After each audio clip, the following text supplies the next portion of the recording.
नमस्कार भक्तों, आज की कथा हमारी माँ दुर्गा के छठे स्वरूप कात्यायनी माता की है। कहा जाता है कि उनकी उपासना विशेष रूप से चैत्र नवरात्रि और शरद नवरात्रि के छठे दिन की जाती है।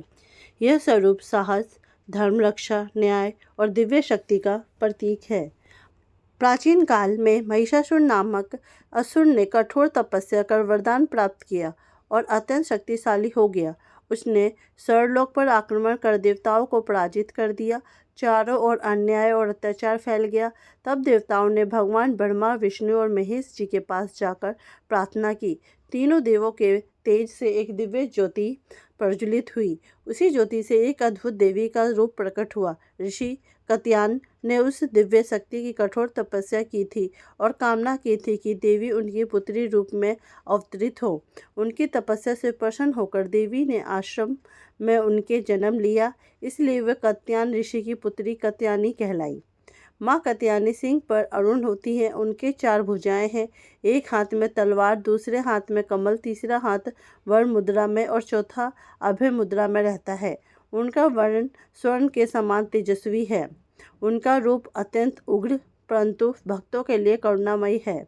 जब महिषासुर का अत्याचार चरम सीमा पर पहुंच गया, तब माँ कात्यायनी ने युद्ध का आह्वान किया। कई दिनों तक भीषण युद्ध हुआ।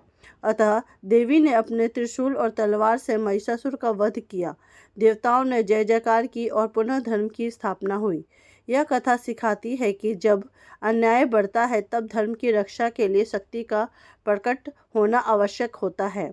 माँ कात्यायनी का यह स्वरूप हमें साहस और न्याय के लिए खड़े होने की प्रेरणा देता है। एक अन्य प्रसिद्ध कथा भागवत पुराण में मिलती है।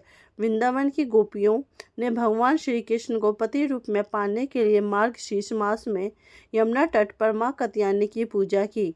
उन्होंने व्रत रखा और प्रार्थना की, हे देवी कात्यायनी, हमें श्री कृष्ण को पति रूप में प्राप्त करने का आशीर्वाद दें।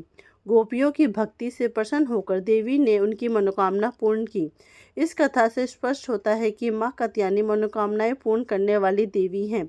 विशेषकर विवाह और योग्य जीवन साथी की कामना के लिए उनकी पूजा फलदायी मानी जाती है।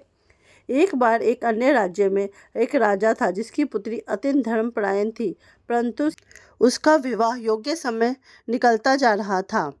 राजा चिंतित रहने लगा। एक दिन एक संत ने सलाह दी कि राजकुमारी नवरात्रि के छठे दिन माँ कात्यायनी का व्रत रखे। राजकुमारी ने श्रद्धा से व्रत रखा, कथा सुनी और प्रतिदिन ओम देवी कात्यायनी नमः नमः मंत्र का जाप किया। कुछ ही समय बाद एक योग्य, वीर और धर्मनिष्ठ राजकुमार से उसका विवाह संपन्न हुआ। राज्य में उत्सव मनाया गया। योग्य शास्त्र के अनुसार छठा दिन आज्ञा चक्र से जुड़ा माना जाता है। इस दिन साधक का मन स्थिर और एकाग्र होता है। माँ कात्यायनी की उपासना से निर्णय लेने की क्षमता और आत्मविश्वास बढ़ता है। प्रातः स्नान कर स्वच्छ वस्त्र धारण करें। पूजा स्थान को शुद्ध कर माँ कात्यायनी की प्रतिमा या चित्र स्थापित करें। लाल पुष्प अर्पित करें। शहद का भोग लगाना शुभ माना जाता है। धूप दीप प्रज्वलित कर मंत्र जाप करें। ओम देवी कात्यायनी नमः का। दिन भर सात्विक आहार या फलाहार लें। सायंकाल आरती करें और कथा सुनें।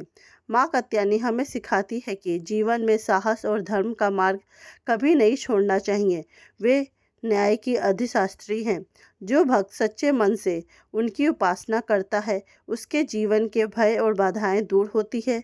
उनकी कृपा से विवाह संबंधित बाधाएं दूर होती हैं, आत्मबल बढ़ता है और जीवन में सफलता प्राप्त होती है। माँ कात्यायनी की जय हो। वे सभी भक्तों को शक्ति, साहस और सद्बुद्धि प्रदान करें।